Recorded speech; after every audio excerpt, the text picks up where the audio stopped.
En 300 metros, gire a la izquierda con dirección a Madrid. Là, je vais dans une épicerie. La dame vit à l'arrière de sa boutique. Bienvenue, docteur. Le docteur Gustavo Gutiérrez est attendu avec impatience par Claudia, la fille de la malade. Aujourd'hui, elle a réussi à manger. C'est bien, mais il ne faut pas trop qu'elle bouge, sinon ça va l'épuiser. Et ça va retarder la guérison. La patiente est alitée dans sa chambre depuis 15 jours. Salut les filles, comment ça va? Respirez doucement. Atteinte d'une forme grave du Covid, Maria, 72 ans, refuse d'aller à l'hôpital public dont elle se méfie. Avant de devenir commerçante, elle était infirmière. J'ai vraiment peur. Je préfère rester ici. Je sais qu'ici je suis bien. Dans les hôpitaux, ils vous abandonnent sur un lit parce qu'ils n'ont pas les moyens de vous soigner.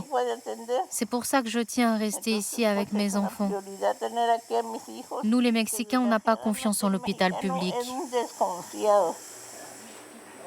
Le docteur Gutiérrez l'a donc hospitalisée à domicile. C'est courant au Mexique. Ici, on a l'oxygène. On lui a posé une sonde pour qu'elle puisse uriner. Et elle a aussi une infirmière qui prend soin d'elle. 3 infirmières se relaient à son chevet, 24 heures sur 24. On a tous les médicaments nécessaires. On a un manomètre pour prendre sa tension, un thermomètre, un oxymètre, des gants. Dès que vous serez remise, vous allez me cuisiner le porc grillé dont vous m'avez parlé, d'accord? Bien sûr, docteur. Allez, je m'en vais. Portez-vous bien. À demain. Maria est séparée de ses 2 filles par cette porte vitrée. Esperanza, la cadette, est femme de ménage aux États-Unis. Elle vient auprès d'elle aussi souvent que possible. Je la trouve un peu mieux qu'hier. Elle est plus vaillante, elle parle, elle mange et elle respire mieux. Il faut juste attendre que ça s'améliore. Je vais t'apporter à manger. Parce qu'elle n'avait pas confiance dans l'hôpital public, au début de l'infection, Esperanza et Claudia avaient fait hospitaliser leur mère 3 jours à leurs frais dans une structure privée de meilleure qualité. Pour 3-4 jours, on a payé dans les 5 000 €. Grâce à Dieu, on a pu les payer, mais on ne pouvait pas plus. On a dû faire un prêt à la banque, on a fait des collectes dans notre entourage, parce que nous, on ne gagne pas 5 000 €.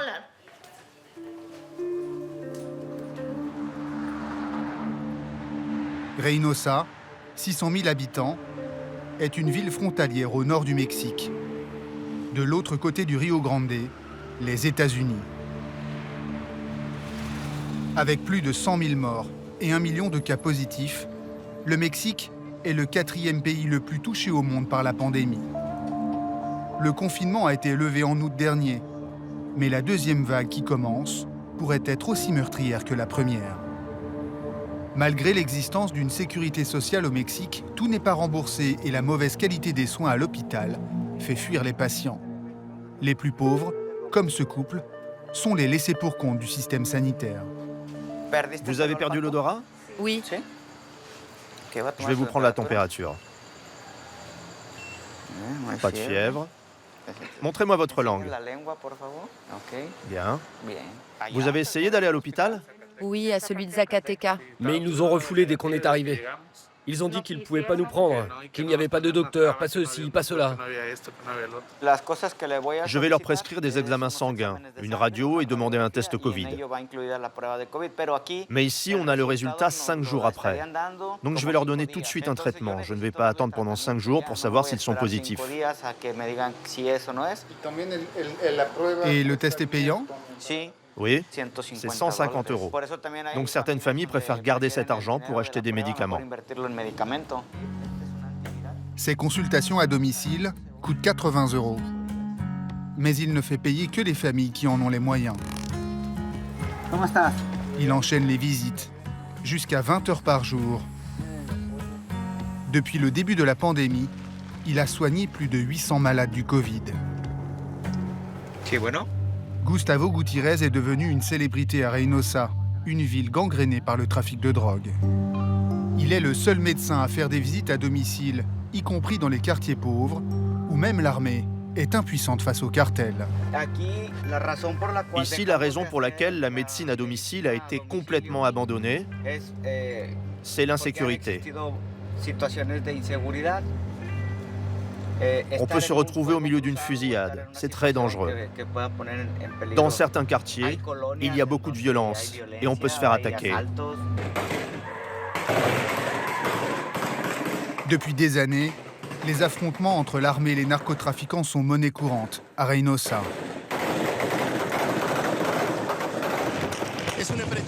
C'est un affrontement entre les forces fédérales et la délinquance organisée. Enlèvement, extorsion, assassinat. Le cartel du Golfe s'en prend aussi au personnel de santé. Le docteur Maria del Rosario a été assassinée parce qu'elle avait osé critiquer le cartel sur son compte Twitter. Diego est le chef d'un service de secours ambulancier de la région. Il travaille lui aussi dans un climat de terreur et prend un risque énorme en acceptant de témoigner. Quand j'ai pris mon poste à Reynosa, des hommes armés sont venus me chercher et m'ont dit que leur patron voulait me parler. Celui-ci m'a expliqué qu'il savait tout de moi, qu'il me surveillait depuis quelque temps et que lorsqu'il y avait une fusillade, je devais me rendre à l'endroit où ces hommes étaient blessés pour les prendre en charge médicalement. Les narcos nous disent ce qu'on doit faire, qui on doit soigner, où on peut aller. Et quand nous nous déplaçons pour une urgence, nous devons les prévenir pour obtenir leur autorisation.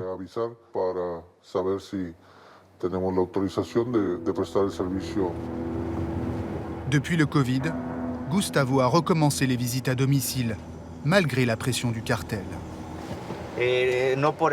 C'est pas pour autant que moi je me suis soumis, en disant je ne le fais plus. Au contraire, il y a des gens qui ont besoin de moi. Il faut que j'aille les aider, et avec l'aide de Dieu, je reviens à chaque fois vivant chez moi. Son domicile est sécurisé, mais la maladie le poursuit même chez lui. En plein barbecue avec ses amis, les patients se succèdent au téléphone. Vous avez quel âge, monsieur ? 47 ans, très bien. Là, tout de suite, je suis en ligne avec un autre patient, mais demain à 7 h, je serai chez vous. Nous, les hommes, on fait la cuisine, pendant que les femmes prennent l'apéro. Oui, ce sont les hommes qui nous servent. C'est comme ça que ça se passe au Mexique.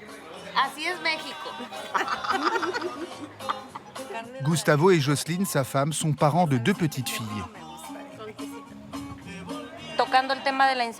Sur la question de l'insécurité, c'est vrai que c'est très dangereux pour lui, de jour comme de nuit. Mais actuellement, ce qui me préoccupe le plus, c'est la pandémie. Il est très exposé au virus et il peut nous contaminer.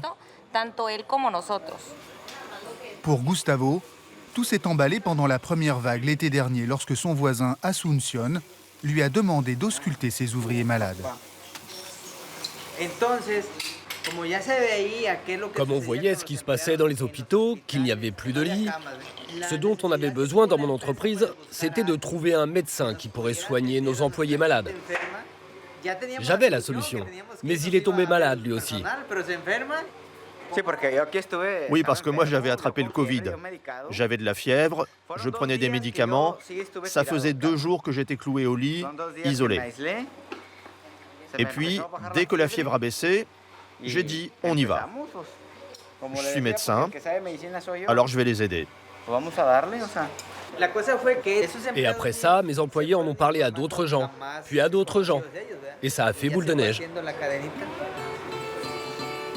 En quelques semaines, le docteur Gutiérrez devient une star des réseaux sociaux. Je viens de terminer mon traitement. Un grand merci au docteur Gutiérrez. Parce qu'il s'affiche au domicile de ses patients comme aucun autre médecin du pays, il devient un recours pour des centaines de malades isolés. Des patients qui s'en remettent à lui et fuient les hôpitaux comme celui-ci, à Reynosa, où nous n'avons pas pu tourner. Les carences du système de santé public mexicain ne datent pas de l'épidémie.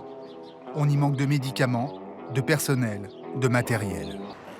En plus du Covid, on risque d'attraper la dengue. Donc ils nous recommandent d'apporter notre propre insecticide. Par exemple, ils ne nous donnent pas les clichés des radiographies. Ils n'ont plus de feuilles. Ils nous disent de les prendre en photo et de les montrer au docteur sur notre téléphone. Comme celle-ci par exemple. Pour éviter l'hôpital public et soigner leurs proches à domicile, Vous avez besoin d'aide? Non, ça va aller. les Mexicains sont prêts à tout. Chaque jour, Claudia, la fille de Maria, l'infirmière à la retraite, accueille le livreur d'oxygène. Sa mère a besoin de 4 bouteilles comme celle-ci, toutes les 24 heures. Parfois, vers 11h minuit, je l'appelle et je lui dis apportez-moi une bouteille. Et il vient. Je le sors de son lit alors qu'il dort pour qu'il m'apporte une recharge d'oxygène.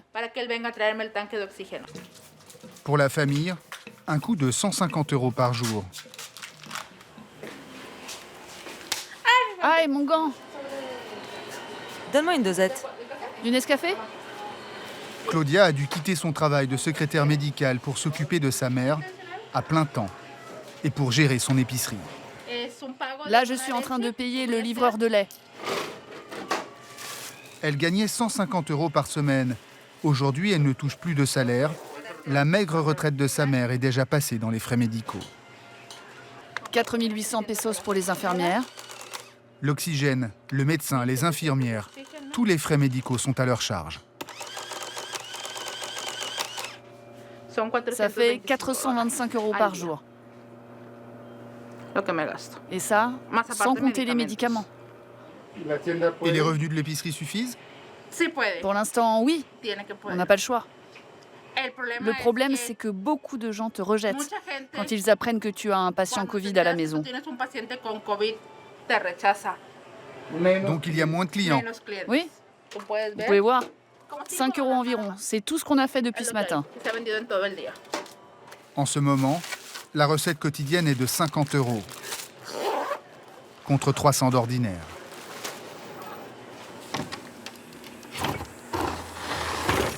À la mi-journée, changement d'infirmière au chevet de Maria. Bonjour Maria. C'est Christella. La vieille dame a 38,5 de fièvre.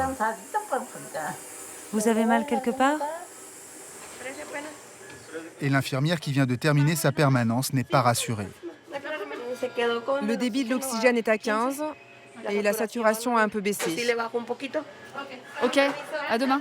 Inquiète, À demain. Claudia va faire revenir Gustavo. Bonjour, bonjour. Alors, comment allez-vous?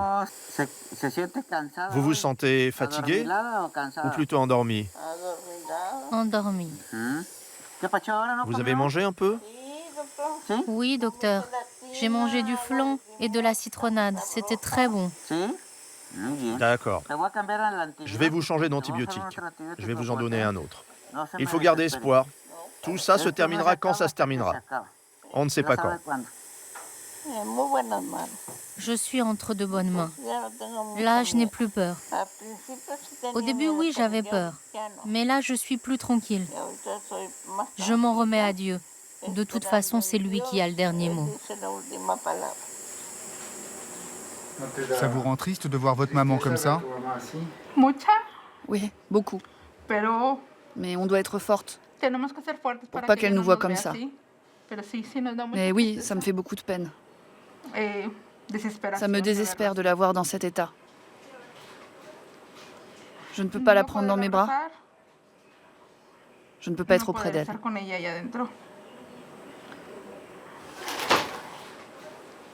Nouvel antibiotique, nouvelle dépense en perspective. Mais lorsque Claudia veut régler la consultation... Non, gardez votre argent pour les médicaments. Merci. Au Mexique, la santé a un prix. Et les plus aisés ont accès à un autre monde. Gustavo vient d'être appelé en urgence dans un quartier huppé de la ville. Je suis devant l'entrée. Je vous ouvre. Dans cette résidence sécurisée, une femme malade est seule avec ses 2 enfants. Bonsoir. Alors, comment va-t-elle? Bah, pas très bien. C'est son fils de 16 ans qui vient ouvrir. Sa mère ne peut pas se lever Cela fait une semaine qu'elle est au lit. Bonsoir. Et son état vient d'empirer. Comment allez-vous? Oh, vous avez l'air bien fatigué. Véronica aussi est sous assistance respiratoire. Sa fille et son fils sont positifs, mais avec peu de symptômes. Son mari travaille dans une autre ville. Il est également malade du Covid et hospitalisé. Pas besoin de vous retourner. Donnez-moi votre main. L'oxygénation du sang est bonne. Cette position aide beaucoup. Le mari de Véronica travaille pour une entreprise américaine installée au Mexique. Son employeur paie une assurance privée pour toute la famille permettant d'avoir accès aux meilleures cliniques. Il faut ajuster son traitement, lui donner des anticoagulants, des stéroïdes. Il y a quelqu'un pour lui faire des injections? Non, personne. Gustavo ne va pas hésiter. Je vous envoie à la clinique Santander. Ils s'occuperont bien de vous. Comme elle a une assurance qui couvre bien les frais de santé, je vais l'envoyer à l'hôpital privé. C'est mieux, elle pourra se reposer, dormir, et ils vont lui faire des examens pour voir quels sont les dégâts dans ses poumons. Si elle n'avait pas d'assurance, ça coûterait cher d'aller dans cette clinique? Oui. Je crois qu'ils demandent une caution de 8 300 € à l'entrée pour ceux qui n'ont pas d'assurance. Les ambulanciers envoyés par la clinique arrivent à peine 10 minutes plus tard. Véronica, vous pouvez marcher? Doucement. Inspirez par le nez. Doucement. Même si leurs symptômes sont légers, les deux enfants de Véronica sont également pris en charge par l'assurance et hospitalisés. La clinique Santander est l'un des 7 hôpitaux privés de Reynosa. Urgence, cardiologie, chirurgie, maternité. Il regroupe une trentaine de spécialités médicales et les meilleurs médecins. Le lendemain matin, Gustavo revient voir Véronica. On dirait pas un hôpital ici. Non, ça ne ressemble pas à un hôpital, plutôt à un hôtel 5 étoiles. Ici, un médecin gagne 3 000 € net par mois, 2 fois plus que dans le public. Ça se voit des deux côtés. Gustavo et le médecin de garde analysent le scanner de Véronica. Les 2 poumons sont très enflammés, typique des dégâts causés par le Covid. On va la laisser sous oxygène. Ici, l'hospitalisation coûte 1 500 € par jour et par patient, sans compter les actes médicaux.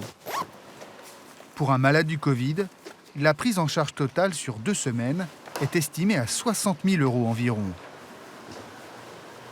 L'équivalent de 15 ans de salaire moyen au Mexique.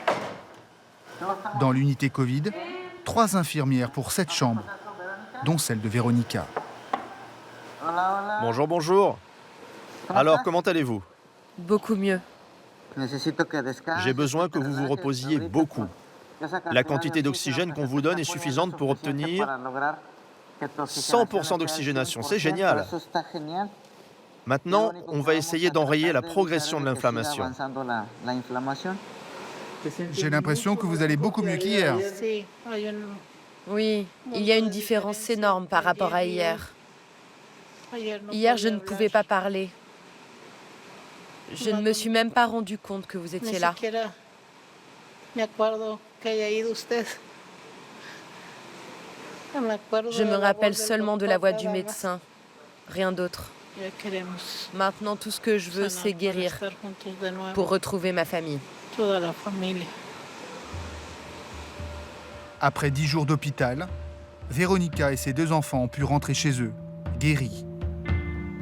D'autres histoires n'ont pas connu une fin aussi heureuse. 2 jours après la dernière visite du docteur Gutiérrez, dans la nuit, Maria est décédée. J'étais avec elle tout l'après-midi.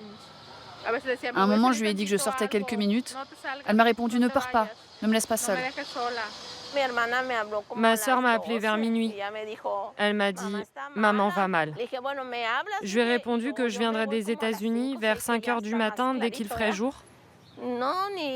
Et 5 minutes plus tard, elle m'a rappelé pour me dire que maman venait de mourir. Vous continuez de penser qu'elle était mieux ici qu'à l'hôpital? Oui. Elle était entourée de tous ici.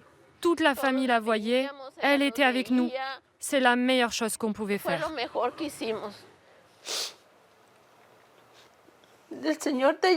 Le Seigneur t'a emporté. Et tu vas beaucoup nous manquer, maman. Mais je sais que tu nous verras de là-haut parce que tu vas au ciel, ma petite maman. Nous t'aimons beaucoup, ma petite maman. Impossible de savoir jusqu'où montera la deuxième vague au Mexique. Pour l'instant, pour préserver l'économie de ce pays pauvre, le gouvernement n'a pas prévu de reconfinement national, ni de couvre-feu généralisé.